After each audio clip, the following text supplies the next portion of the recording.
If you want equal justice for all and true freedom, lasting peace, then America, defend life. These were the words of St. John Paul II on his way out of the United States in September 1987. During his visit to the United States that year, he called the nation beautiful and blessed, but reminded us for not the first time, but actually the second time, that Americans' greatness lies in how we treat the weakest and most defenseless. And this 250th year anniversary of the United States being founded, I had the privilege and honor of connecting with Liam McDonald, who rode across the United States from California to Delaware, so quite literally the entire width of the United States, raising money and awareness for the cause of biking for babies, for our mission, for our partnered pregnancy centers.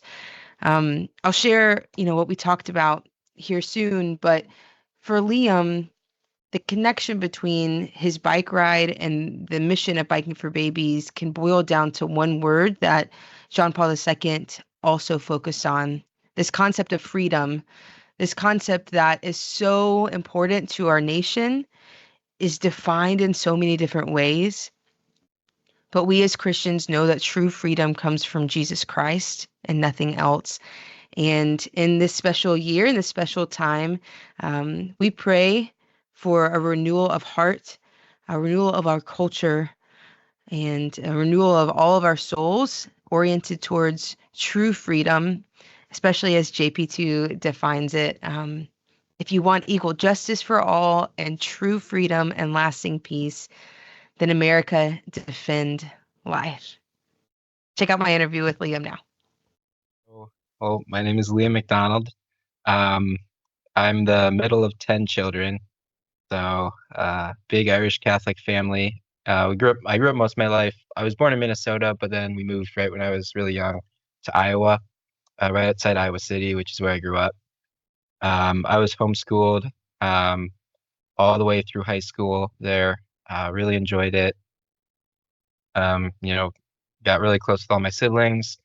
We moved to northern Indiana in 2020, and then shortly after that, I started attending Indiana University,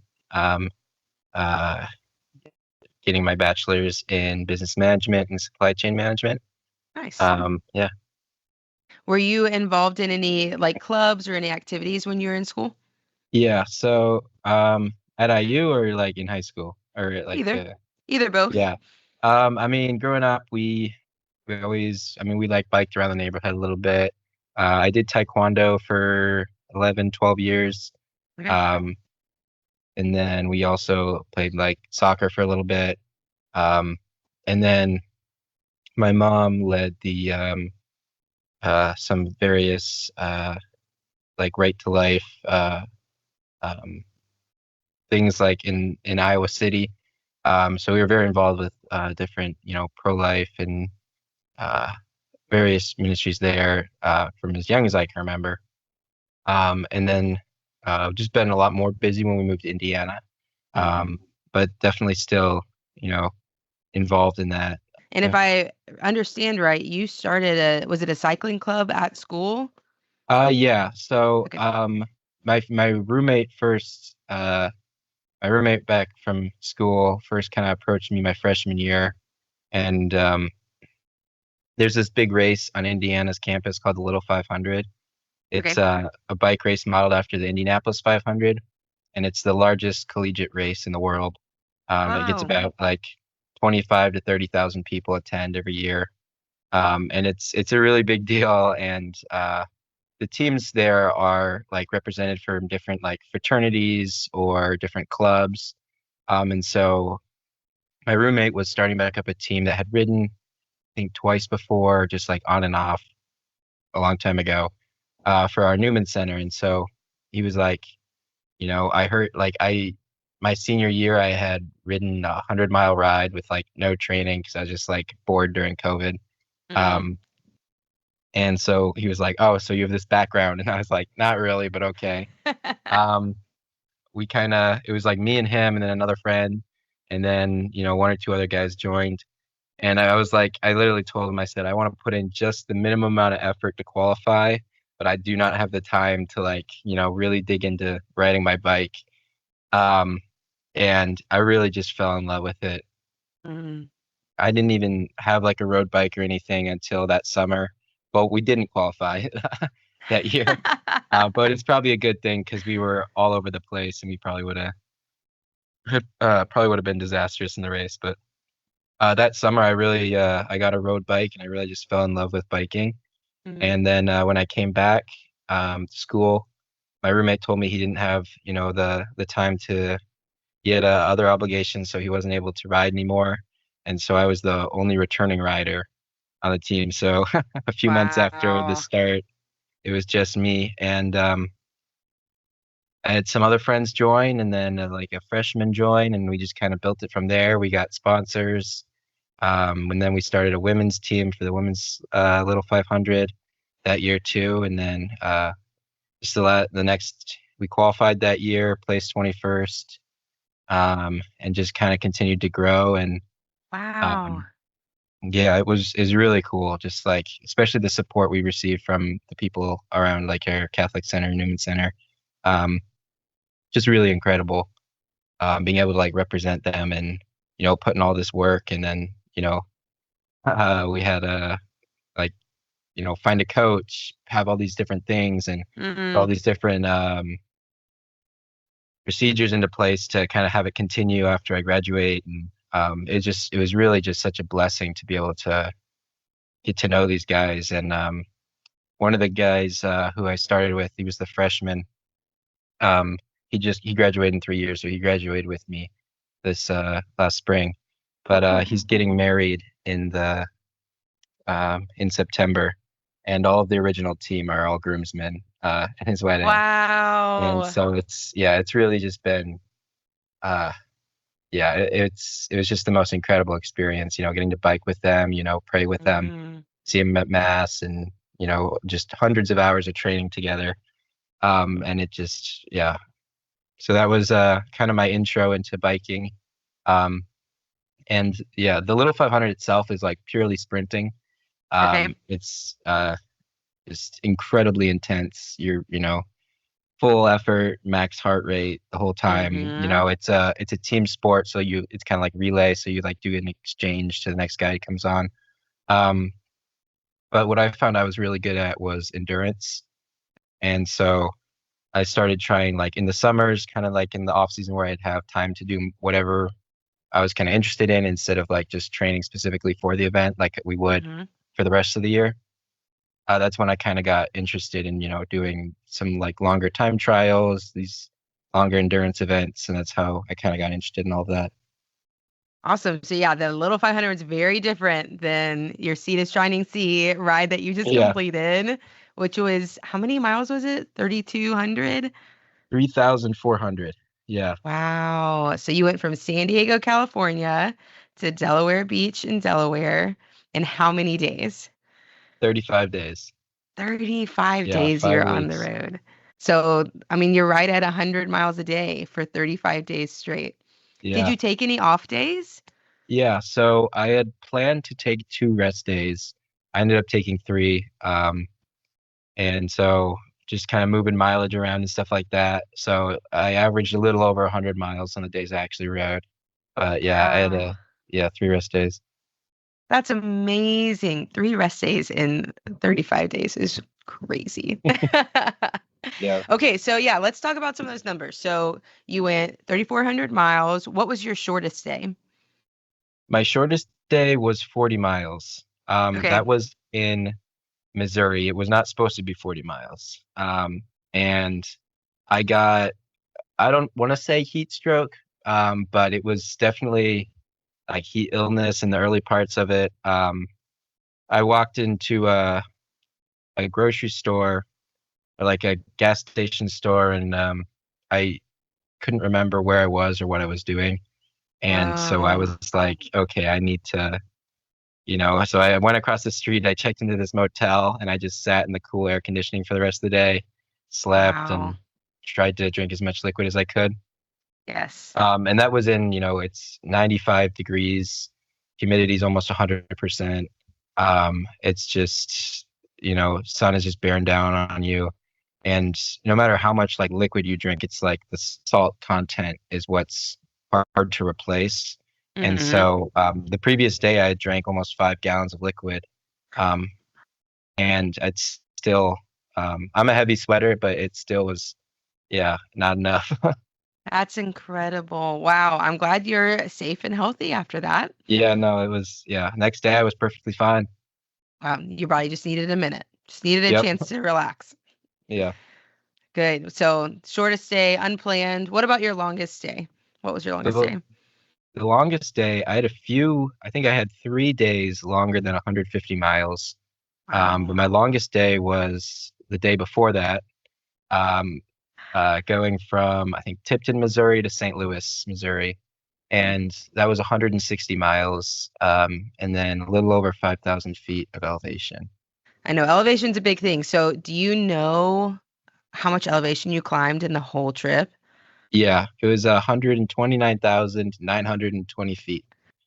Oh my goodness. Yeah, That number is just wild. yeah. Have you ever experienced, anything like this before? No, so the steepest hill I'd ever climbed was almost 500 feet before day one, and then day one I had a 3,500-foot climb up a mountain in California, Oh and my then a God. 2,700-foot climb like 10 miles after that. And so Wild. just yeah, absolutely insane. So you got some speed then. What was your max speed you encountered on the road? Um, on the downhill, yeah, I broke like every speed record I had, which is like those were all in races and stuff. So now I don't have that, but still, um, yeah. So my fastest downhill speed, I think at one point I hit 53 miles an hour, and that's with about 50 pounds of gear. Wow. But there were times when I would average like 40 to 50 miles an hour for 5-10 mile stretches. And how fast were you going just like on average? On average, on the days where I didn't have any like hills, like on a flat day, I would go about 15 or 16 miles an hour. The Okay. average for the total trip with the elevation and everything was about 13 miles an hour, almost on the dot. And then how many states did you end up riding through? I believe 14. 14 states. Yeah, but yeah, really only like 12, but I went through the Four Corners Monument. Oh, So I counted Nevada and Utah. absolutely. Get them Yeah. all in there. Yep. Which would you say is your favorite state that you rode through? Arizona. It Really? was, yeah, I did not expect that. I thought Arizona was just going to be brutally hot, but I kind Yeah. of entered the state in like the middle of it and then went north pretty quick and to pretty high elevation. So the temperature wasn't bad at all. Hmm. And just, it was such a diverse, um, climate. Like there was just mountainous backgrounds, like for a lot of it. And it like changed from kind of these more like brownish mountains to then like greenish mountains as I like approached the Grand Canyon, where I got to camp overnight, which was incredible. Hmm. Um, and it was there's like as you're approaching the Grand Canyon, I came down like this one mountain and was on kind of this like rural old highway road, and it was just like the most beautiful scenery. You're like maybe at 6,000 feet altitude, and on either side of you is just like these meadows and stuff for 50 miles. And then once you get to the Grand Canyon, it's just it's the Grand Canyon was on my left for like 20 miles, and on my right is Wow. like the foresty area, which I also didn't know that there was forest in Arizona. Mm-hmm. And then from there you descend out of the Grand Canyon like in the national park, and like literally instantly it's completely different scenery, like those like the red rock like mountains where you can kind of see the different layers. Mm-hmm. um those were just incredible like as a backdrop. And then I also got to go through like Monument Valley, so you have these like rock structures just coming right out of the ground. That was also really cool. Our country's so beautiful and you don't get to slow down and see it. I Yeah, guess this afforded you that opportunity to see all of that. yeah. Amazing. All right, last number questions. What was the highest temp you encountered and what was the lowest temperature? Oh, temp. The lowest was camping overnight in Colorado. It got down to 37 degrees. And Whoa. then the highest temperature was 102 degrees. And that was the second day in California. So you really, I mean, truly experience all kinds of life in this journey, all kinds of native culture, I bet, all kinds of people, Yeah, all kinds of struggles, all kinds of joys. Like it was a lot of life lived in a month for you. it was, yeah, it's so much that like at the end of it, it was hard to remember all of it, you know?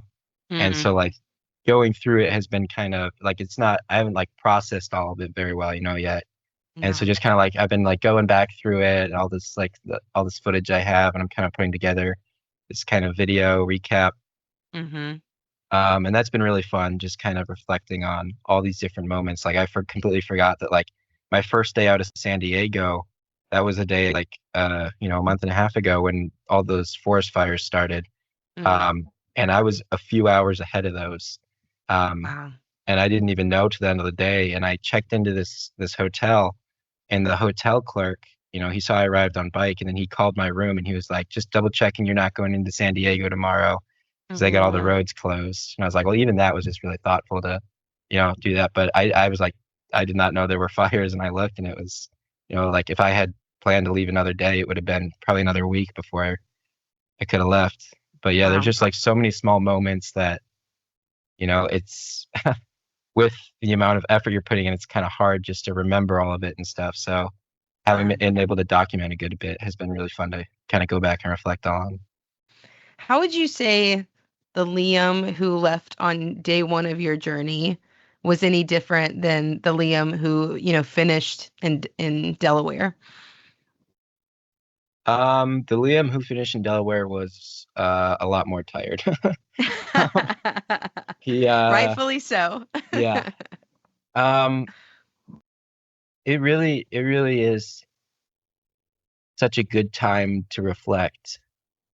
Um like it's so much time on the bike, each day. And, I'm a pretty social person, but I honestly found I don't know how to say this, but the time alone, like, not like almost like intoxicating, and like in a way, like it provided such independence and kind of a sense of adventure that I'd never really felt.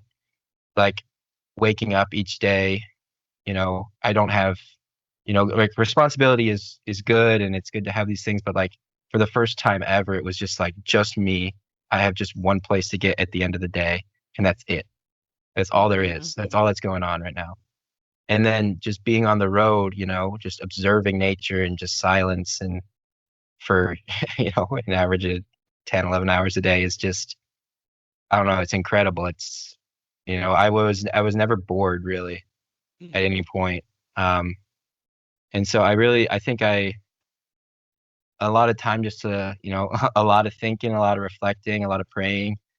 Um, and so just like, I really think I kind of, yeah, uh, a little less nervous and anxious just about different things in life. It really gives you perspective, Mhm. and like I run through a lot of difficulties, and the first day I was just really worried about getting to the end of the destination. I was worried about all this equipment I had. I was worried I didn't have enough. You know, it never really seemed possible to get to the end. But by Mhm. like, the middle of it, I was just like, I'm gonna make it. And, Mhm. and, and just kind of mellowed and got to the end. And like, it was very, yeah, like the last day was very, it was emotional in the morning and stuff. Like it was kind of hitting me. But by the end of the day, I was just, I was like, all right, it's over. Mhm. And not like, yeah, it just came and went. I don't know if what I'm saying is making a lot of sense, but Yeah. Well, I mean, I yeah, feel like it was probably somewhat of almost like a shock to your all of your systems, right? Like not physically yeah, just your body, but reintegrating, I mean, back into your family life, into your yeah, it was community. super Like weird. Yeah. Yeah. No, I did not expect that first week transition to be as hard as it was. Mm. Um, and what was really strange is like, yeah, I was tired. I enjoyed sleeping for 15 hours a day, but um, uh, I really did miss, you know, being on the bike Yeah. for that many hours, which I did not expect. Like it was, yeah, it's really freeing. That's the only word I got for it. I think that's part of the joy of biking for babies and our Hmm. mission at large, right?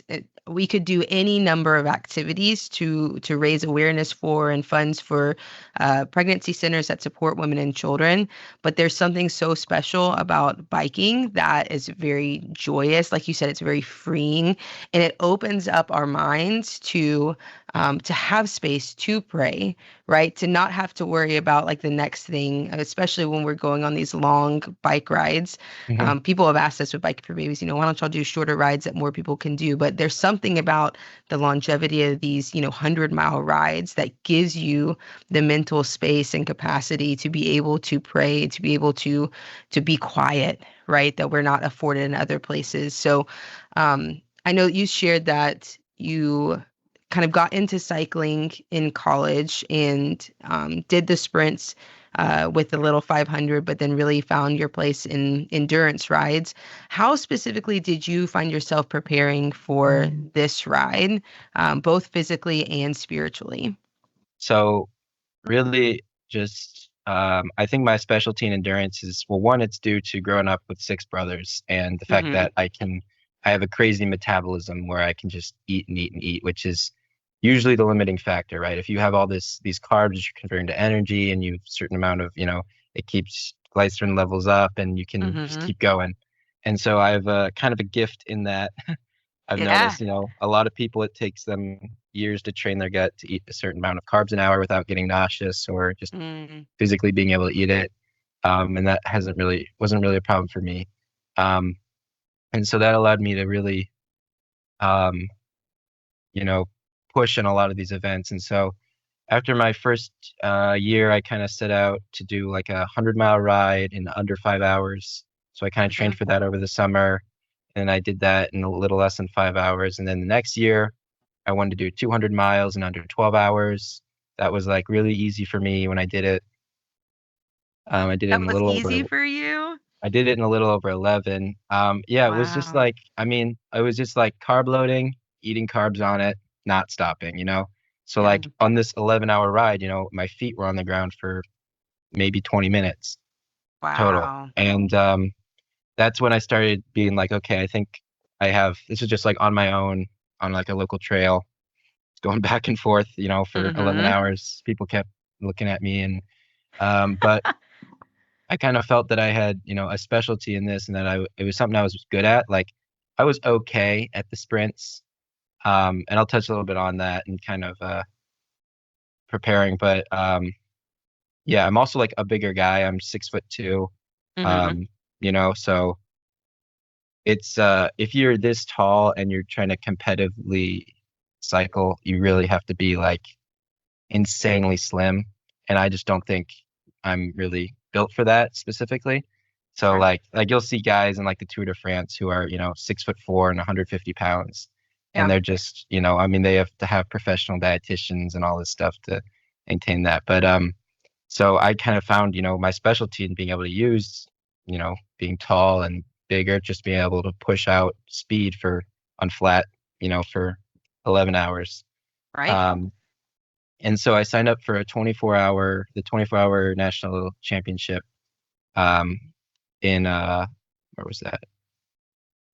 In North Carolina and New Bern, North Carolina. So like it's pretty near the Atlantic. Okay. Um, and so we went out there, me and my friend Isaac, and he was my pit crew. And I did all this research into exactly what I was going to eat and exactly how many miles I wanted to do. Um, and so um, it went basically perfectly according to plan. And their final tally was 400 miles for the 24 hours, and my feet were on the ground for 23 minutes for the whole Oh day. my God. And I burned That's crazy. burned 17,000 calories and just I'm sure I you got did. first in my age group. I got top 10 in the overall. Um, and that was just that kind of opened a lot of doors for me to be like, okay, this is something I'm good at. And then Mm-hmm. that following spring, I competed in the 12-hour national championship in Ohio, and I placed third in that. And it Wow. was crazy windy day. That was a hard one. I was about Um, to say good win, like from the back. no, because I mean it's a loop, but it's still 22-mile-per-hour winds. They're still gonna Shoo. for 12 hours is still a mental battle. Yes, But absolutely. yeah, so that was summer of 24, um, 24, no, 25. Yeah. And so that summer, me and my teammate Sean, who were the returning riders for Godspeed for this last year, which was our senior year, Mm. really wanted to just kind of push it. And so I really just did a ton of miles in the summer last summer. I cut about 20 pounds and then just really focused in, did all this research, talked to all these other coaches and stuff on training plan. And so, I focused really in on nutrition and training, and then Mm-hmm. also making sure the training was like backed by, science and all this other stuff to make sure what we were doing actually really helped. And that Yes. was just monumental in taking us from, where we were at to where we were in the spring. But the other thing Mm-hmm. is all of that is very, very sprint focused. Okay. So like reducing lactic threshold so you're able to go at a certain level for a lot longer. And then also it's really focused on acceleration. Just with the way that the race goes, you accelerate to get back into the pack, you accelerate to get out to give the next guy time to get in. Mm-hmm. Um, and then also the pack just speeds up and slows down super rapidly. Mm-hmm. And so that was really what we were focusing on. So that was my background coming into the summer. And I knew the race is in late April, right? And I start Mm-hmm. a few weeks after. And so it's not like I'm going to have time. That time I basically just need a rest. So it was not ideal training for it. I had this endurance Yep. background and then I really focused in on sprinting for like 9 months. But I kind of paired that with um, like the years, like that's what I had done. Like this summer, I do this endurance, so I was kind of used to it in that way. Mm-hmm. Um, and so, but I kind of made up for that with just the insane amount of planning that I've done, just with how long I was planning the trip. I think I saw like it was like 3 years of planning, something like that, Yeah, right? a little over 2 years. Yeah. I mean, after I did that, like those longer rides, I just kind of set a goal. I was like, it would be awesome right when I graduate to bike across the country. Mm-hmm. Um, And so, just starting looking at routes, logistics, things like that. And I changed up so many plans throughout it. Mm-hmm. Um, but we can talk about that a little later. But this preparing spiritually for it was definitely something, I was like, all right, well, I don't really know how dangerous it's going to be or anything. So I was like, definitely Yeah. get the confession beforehand. Yep. um, but it was a lot of, I was just excited for it, really. Yeah. So preparing for it spiritually kind of looked like that. Making sure that whatever my prayer routine is, I'm still able to do. Mm-hmm. Um, regardless of how busy I am each day or how many hours I'm on the bike. And then, yeah, I mean, a lot of the families I stayed with were, Catholic and Christian, and so it was really cool being able to talk about faith with them throughout it. Yeah. And then staying at like a few churches was really cool too. And getting to mass when I can. Definitely, I mean, every Sunday, but on weekdays or doing a holy hour, which did not happen very often just based on where I ended up each day. But Sure.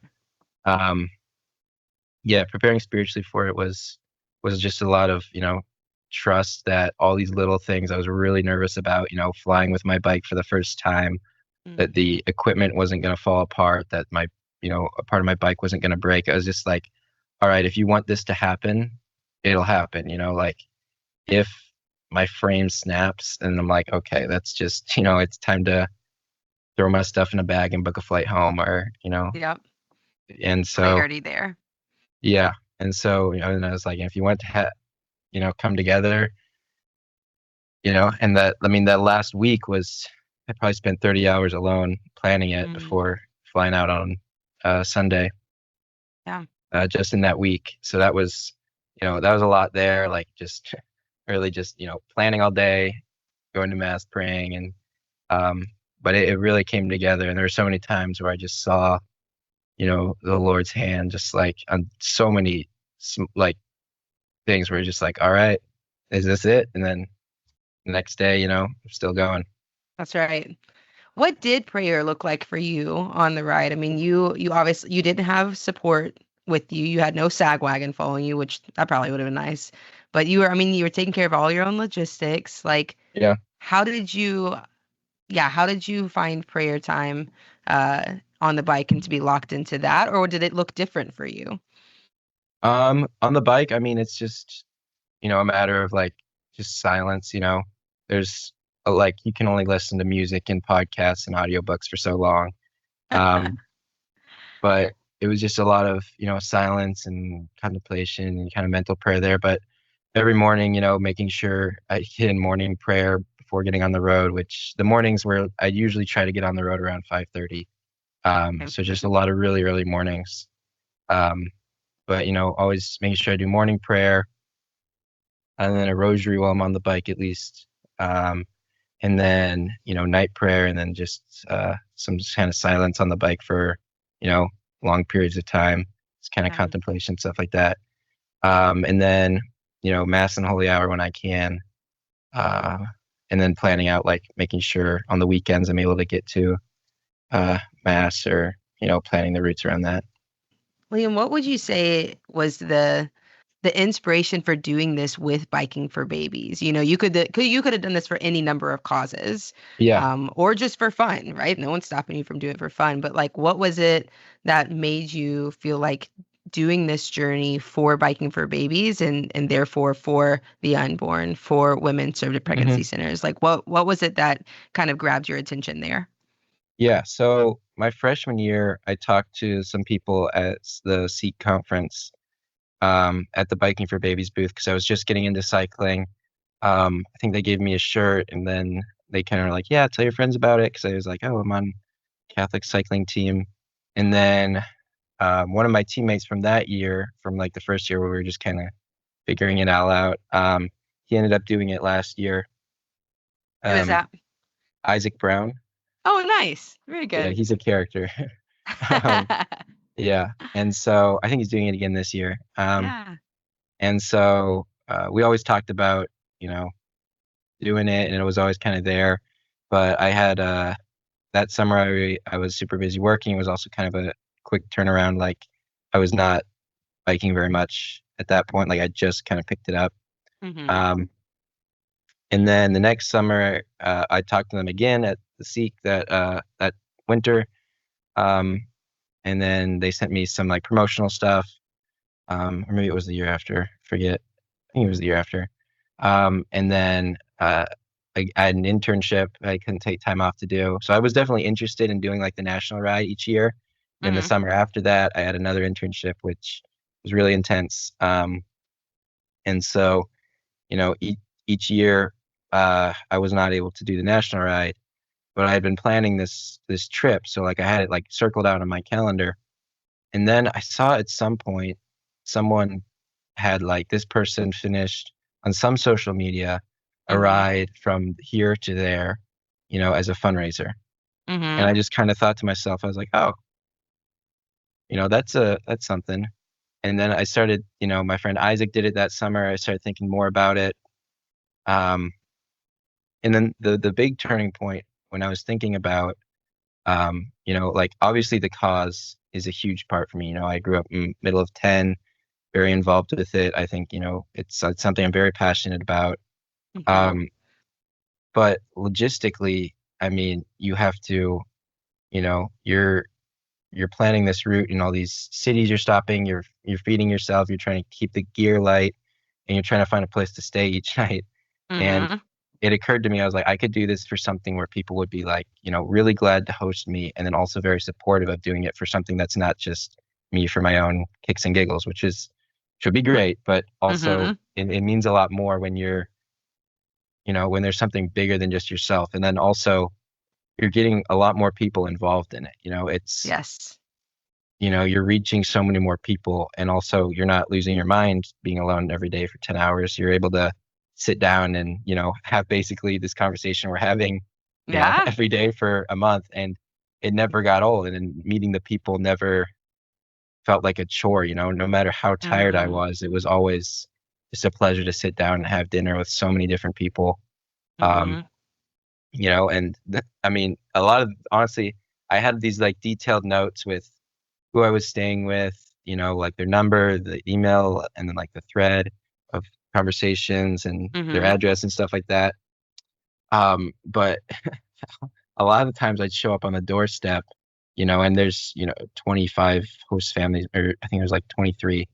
And like I would have no idea how it came to be, whether it was you guys helping me find the family, whether it was me just emailing a parish Yeah. and asking if they have a host family, whether it was, a friend of a friend. And then so always figuring out that, and then being like, how did you hear about like we just got a text from this guy. I'm like, I've never heard that name in my life. Oh my God. Like that happened probably 10 times. Um, Wow. so that was also really fun. You know, but Did you just yeah. remember whose house you were going to? Like when you rode up to someone's house, did you remember who lived there? Or you just like, hey, I'm Liam. Who are you again? Well, I would check the notes like for the address and stuff as I was getting close. So like I'd be like, oh, this is Ted and Robin. Like this is, them for this day. Uh, Yeah. and so I would know that, and they'd be expecting me. I would communicate with them throughout the day, being like, this is my ETA, which would Mm. change often, but um, yeah. I can imagine like just getting to know so many people and getting to share what you're doing with them and then Mhm. hearing their life stories too and Yeah. why they even said yes to having some random guy biking across the country stay with them. I mean, Yep. that's really cool. Yeah. That's awesome.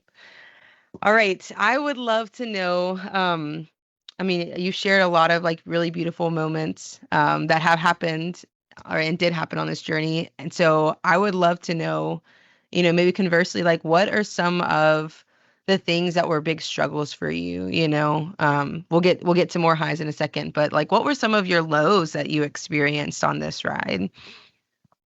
Yeah. I definitely don't want to minimize that. There were a lot. There were definitely As there probably lows. should be, as you're riding Yeah. across the country. I would say most of them were in the first half. Mm, Um,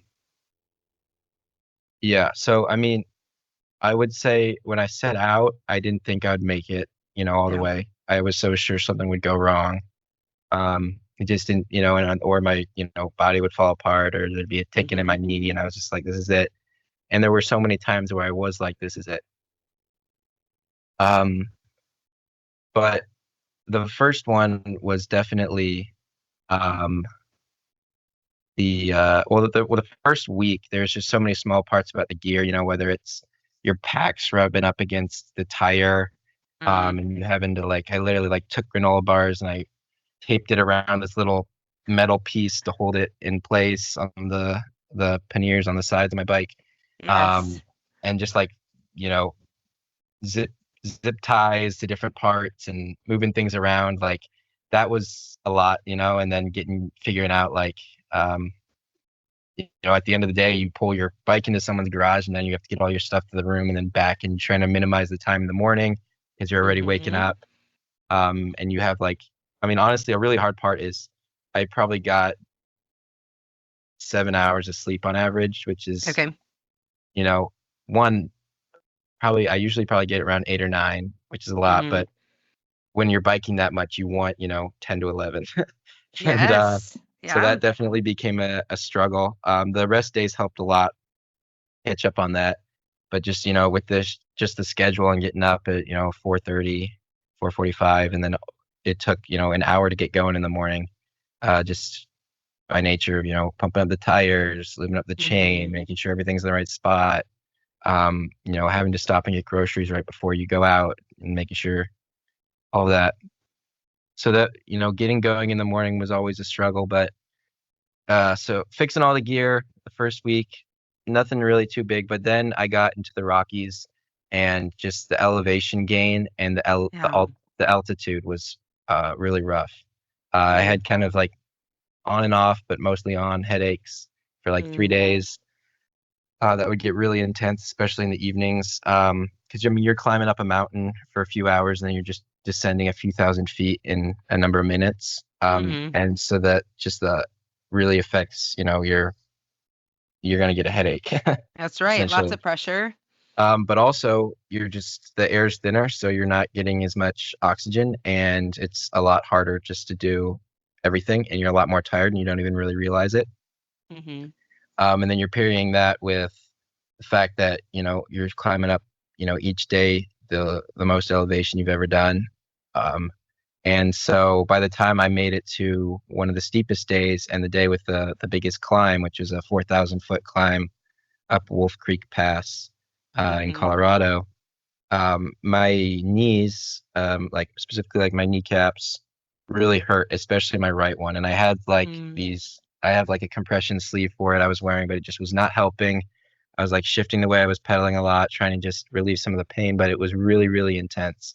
And so it was a 3.5-hour climb up the hill, and I was just like, as I was doing, I was like, this is just really bad for my knee right now. Like I'm gonna really hurt it. And I was like, I think this is, this might be it. And I mean, it just took so long, and it was so steep. It really, really was tough, and I had already had a few days in a row of really steep days, and I knew the next day was almost as much elevation, was 2 more mountain passes I had to climb. And so that's just sitting in the front of my head as I'm climbing up. And so I get to the top, I'm at 10,800 feet. And then, I got to go downhill for basically the rest of the day. Yeah, so that was really nice. And then that night I was like, all right, I think I have to take a rest day. So the next day I didn't bike at all. And then I kind of adjusted my seat height a little bit, shifted stuff around. And then the next day after that was my last day in the Rockies. And it was a lot easier than the days before, or 2 days before. But I really thought that it was over that day. I was like, it was a lot of pain. Yeah. And you'd ask for clarity, right? Like you'd ask for God to be like very clear with you. Like if it's my time to be done, like then that's it. So yeah. And got to the top and I was like, all right, I'll take a rest day. Felt good enough to try. And then the next day there was really no pain. wow. And then I got to, after that, you're out of the Rockies, you're going into Kansas, it's super flat. So it's so much easier. But the thing that really got me in the Rockies, I think, is even in my lowest gear, you're putting so much pressure on your knees because you have 45 to 50 pounds of equipment that you're not used to carrying. And that is just absolutely brutal. It's so much extra pressure on your knees because you're out of the saddle, you're moving back and forth, trying to climb up this hill, and it's just, taking forever. And then also you're exhausted because of the air. It was just a combination of a lot of things at once, and that really affects, your mental space. And so there doesn't seem when there's multiple problems kind of stacking up like that, it's really hard to see through. They just all feel really big. But the knee issue was really big. But I got through it.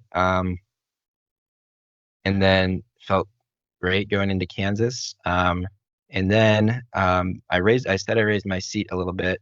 I'd gotten a bike shop in Bloomington. It was very kind. They gave me a free bike fitting. It was super cool. They put all these sensors all over it, sense the pressure. They find your pressure points. Gave me a specific saddle, adjusted everything. It was really fancy. Shout out bike shop. It's awesome. Yeah, Bloomington bicycles. Yeah. And so I had that height, but I also was I can't. It's different for the flat versus the hills, a little bit. You have a little wiggle room. And so I raised it just to relieve some of the pressure, and then I pulled my Achilles going into Kansas City, and I don't know if like how much I pulled it, how bad it was, but it started swelling and it was just insane pain for that day. Mm. And it just like I just slowly started noticing it, like maybe mile 60, and it was like a 125-mile day. Mm-hmm. It's also the start of like the hottest period of the trip. And I got into Kansas City and I was like, I gotta do something. I was staying with a family friend there, and he was like, I was like, I think tomorrow morning, I'm gonna take anything I don't need, absolutely need, and ship it. Like, I haven't used all these, like a few of these things. Like I made sure I'd always keep like an emergency kit and stuff. But like, Mm-hmm. I shipped my my tent, my sleeping pad, all of that, which wasn't super heavy, but 5 to 10 pounds of Enough. gear is gonna help. Yeah. So he was kind enough to ship that for me. And I shipped it to like a house where I'd be later in Indiana. Mm-hmm. Because I was like, okay, I think I might need the tent or some point in Appalachia where I didn't Mm-hmm. have stays. But that helped a little bit. But the big thing then was I was like, okay, this could be really bad because like you use your foot a lot when biking. Just a um, little, every once in a while. that pain was a lot, and again, I was just like, this is it. This time I was pretty sure it was it. I had Mm-hmm. to walk up all the hills, which adds a long time and is really hard to do. And so I get 10 miles into the ride the next day out of Kansas City, and there's kind of a thunderstorm coming, a lot of rain. So I pull into like a McDonald's and just waited out for an hour, and it was sunny for the rest of the day. Mm-hmm. But I'm just like, this pain, like it's still really there. Nothing really, I iced it and tried all this stuff. But what I ended up doing was switching out of my bike shoes, which are like have the clip-ins to the pedals, to Mm-hmm. just my sandals that I had, which are kind of bulky, and I have these, small pedals that you clip into, so there's not a lot of surface area there. My Yeah. feet kind of cover it. And so I tried that, and there was no pain at all. Wow. I was using the ball of my foot, and like moving my foot around a lot more than that's what you use when you're biking with the clip-in shoes, but I was using the heel, um, and keeping my Achilles perfectly straight in Mm-hmm. cycling. There was no pain. And so I got through that day. That was the day before my longest day too. So I'm going into 2 really long days. One of my hardest days, what I calculated to be the hardest day, coming up, going into St. Louis and incredible heat, and it's just a lot of pain. And then, but those sandals I had were really bulky, and so I went to Dollar General and I bought these $6 like just slippers, like just the slip-ons. Um, and so that's what I used for the next 500 miles Wow. before I felt good enough and had a compression sleeve to help out my Achilles.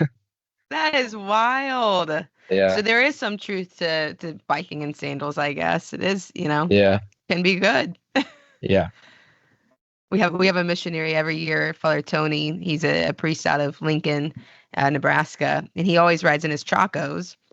And all of us always just assume that, that can't be comfortable, that can't be, effective, but apparently there's some it's a trick lot there. better. Yeah, I wouldn't mind it as much if I had bigger pedals. It was really hard to do with the thin, the small, Mm, you have like no surface area. So that feet was sliding definitely a everywhere. struggle. But on flat pedals, I would, yeah. You made a comment a second ago about how you encountered like multiple issues at a time. Like there were things that just were stacking on Yeah. top of each other. And did you ever have any moment of like thinking back and recalling like women or families in unplanned pregnancies that like they also would be Yeah. experiencing like multiple issues like stacking on top of each other and having to navigate through that? I mean, like what was that connection ever like for you? There was a day in Colorado where a previous rider named Michael Sparks, he's a seminarian for Diocese of Pueblo. He rode with me for like 20, 30 miles. Hmm. And we talked a decent bit about that, and kind of about this idea of suffering.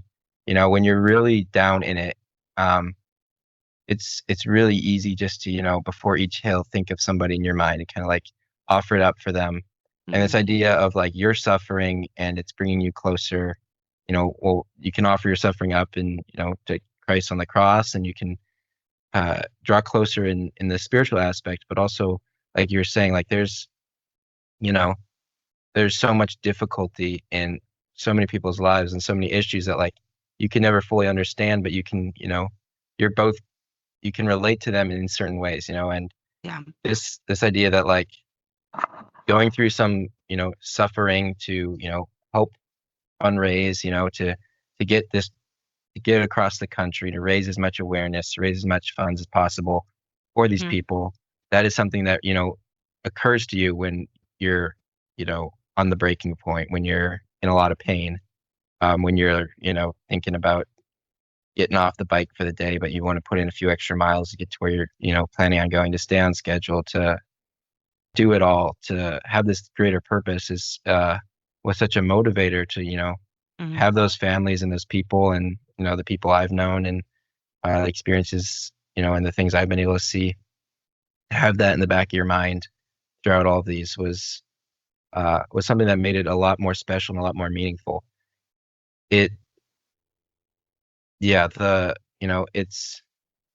something to do something hard, and it's another thing to do something hard for someone. Yes. And and it really takes you out of thinking just about yourself, which I find really helpful. I find a lot of the time, it's really easy just to have my, thoughts wander to just all my problems. But when you're doing something like this, and when you're in those painful problems or painful situations, you think about like, all the blessings you have and how you've taken these all for granted. But that also comes with, thinking about all those who don't have those kind of blessings and haven't experienced that and haven't had, stable family life, haven't had, incredible siblings and incredible mother, and are going through these difficult times and have these difficult decisions to make. And they don't have these support systems, and to be able to, offer some resources to maybe help provide some of those support systems is something that, definitely does occur to you and does help you get through some of those tougher times. Yeah, absolutely. I think that's part of Biking for Babies too. The whole experience is that in some way we're able to live these same kind of moments that families with unexpected pregnancies also are living, right? These questioning moments of, can I do this? Am I made for this? Have I made the right decision? Do I have the right support? Or if I already know that I don't, like, where can I find it? So it's really cool that you also experienced that as you were going across the country. All right. I want to know more about the highest highs, though. What were the, mountains that you experienced on your journey? I really, really, really enjoyed the downhills. I can't tell you enough how much fun it is too. I had not been living the full cycling experience in Indiana. We have hills in southern Indiana, but they're nothing like these. Not having a single pedal stroke in half an hour and just speeding along, And the really fun ones to go down are the winding mountains that go like back and forth, because you feel like that's what you see in like the Tour de France, them and they're pivoting and stuff. And of course I have all these bags and stuff on my bike, but still, it was still really, really fun to do those. And then to have my GoPro mounted on the front and then have all that footage to be able to watch, it's kind of mesmerizing. And it's even more mesmerizing to be there in the moment. It's really, really fun. I really enjoy it. Like I love like roller coasters and stuff like that. And so this was like, I thought I was scared of heights, but I did not care. It was just an absolute blast. And being also, confident on the bike helps too, because you can take corners a little more. But like, just flying down like a rural mountain road is just, there's nothing like it. It really is a high there. Love that. But honestly, what helped so much and what helped me kind of take each day in like perspective of the whole thing, instead of just like really being like focused. Like there is times when being focused on, just the day is really helpful, but there's times when you've got to like go look at the whole thing and reflect and be like, wow, I mean, this is a lot. And that helps you with the motivation, you know, to keep going, Mm-hmm. you know, when you can't mentally really wrap your head around, you know, doing 5 more 120-mile days in a row and up in the mountains, you know, it really helps to be able to look at it. And what helped so much with that is the meeting these families at the end of the day. You know, I met Yeah. absolutely incredible people, and it was just the most fascinating conversations for, you know, 2, 3 hours a night, just talking to these people and getting to know them. You know, like there was this one guy, and he, you know, he said he handled 10 million heads of cattle in his 60 years of farming, and he lived in this town Whoa. his whole life. You know, that's just a completely different perspective and environment that you know, I'm around with people, you know. I don't Mm-hmm. expect that to like someone who was like a CIA agent, you know, for 30 years. Like just like getting to know these people um was there's just so many different. And then like, you know, I was talking at a gas station with this guy who'd never been out of the Navajo Nation reserve his entire life. Wow. And he's like, I grew up on that mountain right there. And he's like, I had to hitchhike to get down here to this gas station. This is where I get my stuff. He's like, I went to that school, and he points to this tiny building on the side of the mountain. And then he's like, yeah, that's, you know, that's where I've lived my whole life. It's just such a different perspective than anything I've encountered.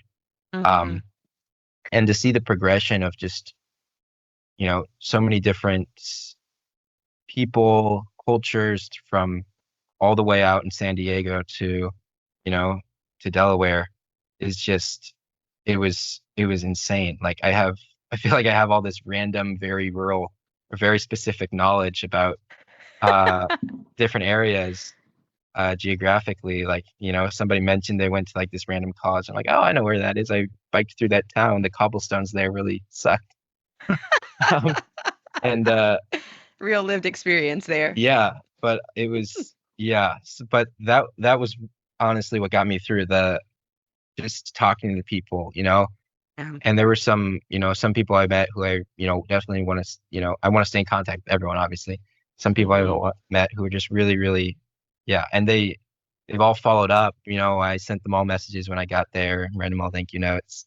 When I got to the ocean, I sent them a picture. You know, like Mm-hmm. they were all so supportive. It was so incredible to hear about them and their families, and um, you know, and sometimes like they invite friends over, and so like we'd have this like big dinner just randomly. You know, I'd come in looking like a lunatic in my cycling gear, you know, all sweaty, Sweaty. Yep. and then you know I go shower and we, you know, have a dinner and talk for 2 hours. It's just What a incredible. gift. Yeah, really, that was just that was a huge highlight um for the trip. To encounter God and other people is so different and special. I mean, you obviously encountered God through nature and through the experience and things like that, but the gift of seeing God and the people in front of you, you know, I feel like there's nothing better than that except for the Eucharist. But besides that, right? Mhm. To hear the other stories, to share life with people like that, like, yeah, such a gift. Where are you gonna go back to first? Who you gonna go see first?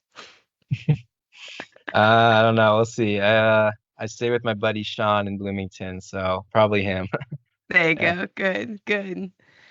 Well, Liam, I mean, it's 250 years of America. Happy birthday, America, this year. Hmm. You know, I know that was Yeah. like kind of the fun of you doing this too. Yeah. I hope you got to see exciting, fun, American things as you went. Did you get to hop on Old Route 66 at all? Because they're celebrating Yeah. an anniversary this year too. Yeah. I went on Old Route 66. I rode through Gettysburg. I spent the night in DC after I finished my ride. Went Cool. to the Washington Monument, um, all of that. So that was really cool getting to, you know, go through the country leading up to, you know, almost exactly on the anniversary. Um, yeah, that was incredible. What kind of role do you think Biking for Babies has in helping to ensure that our American values endure long into the future? I think that my biggest takeaway, you know, was just this idea of, you know, freedom, like the feeling when you get on the bike and you just are going, right? And this is kind of what I was thinking was like the connection between the cause and the ride. Um, and I was just so grateful for all the people in my life who had brought me to that point, you know? It wasn't just me being like, screw my responsibilities to go out. I felt like I was pretty responsible in planning and making sure and, moving things around, to make sure that this was a time where I was like, okay, I'm not shirking anything. I've been planning this for so long. It's not a spur of the moment, but I had the freedom to do that. And especially in the support from the people around me for that. And that's what contributed to that. And I think a lot of people lack options and freedom in their lives. And I think that's what I've really noticed. People don't have time to reflect on their life. They don't have time to think forward. It's just in the immediate.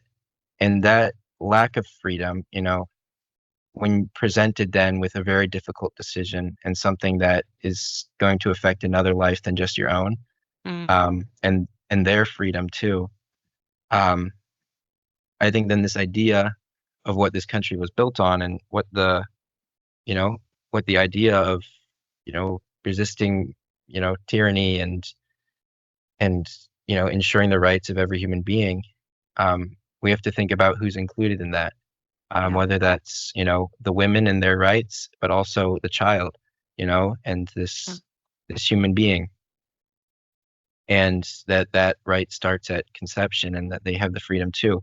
But in order to do that, we have to help to make sure that the women have the freedom and the personal circumstances to, have the support that I had, in just a family and friends and these hosts and everything. And it's just convinced me of the kindness of just the random people in this country, of just these people you come to on a daily basis, and it's convinced me of the goodness of them and that there is this support system and it is possible to save every single life. And that the freedom of the individual can coexist with the freedom of the child inside of them. And that, this goal of maintaining that in the personal decisions, but also in, the physical safety of them, it starts with awareness. It starts with the individual. It starts with someone, in their community saying, hey, I want to start a bike ride for fundraising for this. And then that growing and them contacting multiple people, all these places around them. And then just it starts with, a culture of that. And I think that that's the place that I think Biking for Babies does a really good job of building this culture and promoting that, of not just throwing money at it, but of personally connecting, raising funds that are very intentional to very specific places, sharing stories, maintaining this connection. And I think that really promotes this idea of freedom of choice for all the parties involved, and to kind of live this incredible experience and of experiencing, all that this life has. Like this last month, I've really felt like I've just got to experience so much of life, and I just know how good it is, and that they have the freedom to explore and experience that also. Yeah, JP2 talked about that so beautifully. He said, if you want peace, work for justice. If you want justice, defend life. If you want life, defend the truth. So I think that we all should be more open to that. And I think that when we are open to that, there's this whole transformation internally that happens that then radiates to every person that we encounter, just like you encountered this summer. So thank you so much for doing this summer. I mean, it sounds like you had a blast as well, but what you've done is very impactful. It's very inspirational for a lot of people, and people will see your story, and hear what you've shared here, and hopefully think about what they're doing in their lives in order to spread this culture of life. So thank you so much. And thank you. I mean, the support you guys have offered and the countless hours you've put in helping, connect hosts and all this stuff. Just, from the moment I remember calling Nikki in October and then just being like, kind of hitting me that this is actually happening. It's just, the hundreds of emails back and forth between all the different people. It's just been incredible, the support you guys have been able to offer. And so I'm very, very grateful to everyone at the organization. Absolutely. It's been a joy to get to know you. And hopefully we're some of the ones that you stay in touch with and everything. So yes, for sure. So I know seminary's next for you, but what's next for Liam for biking? Any grand plans in the future now? The Ultra Endurance Midwest Championship is July 25th. So I'll be in Chillicothe, Ohio, doing the 24-hour championship there. Amazing. So already started planning all the nutrition and kind of the balance of fully recovering, because like I feel recovered, but also, my stats, specific, very heart rate, wattage, power, all that, that all takes quite a bit of time for your body to fully recover. But then also kind of staying fit for the actual race. So it's a really weird time to balance all that. But I'll be doing that August. I would like to do there's a race called, the route I took was for the Race Across America, Okay. which is 3,000 miles, 12 days nonstop. It's called the world's toughest bike race. Eventually, I'd like to do that, but I think that's a few years down the road. But next summer, I'd like to do the Race Across the East, which goes from mid-Ohio all the way to the coast in a Beautiful. little over 2 days. So it's about 600 miles. Wow. So I think that'd be really fun. Beautiful. I really, really enjoyed that part of the country. And I think it'd be logistically a lot easier to do. But that's kind of my next big goal. But again, if it's meant to be, it'll happen. That's right. If I hurt my leg and I'm like, all right, this is the end of my biking, then that could happen too. But God willing, that's the plan. Amazing. You're incredible, Liam. It's been so good to get to talk to you. And Thank you. yeah, thank you again Yeah, for all this. likewise. And we wish you the best. Appreciate it. Thank you.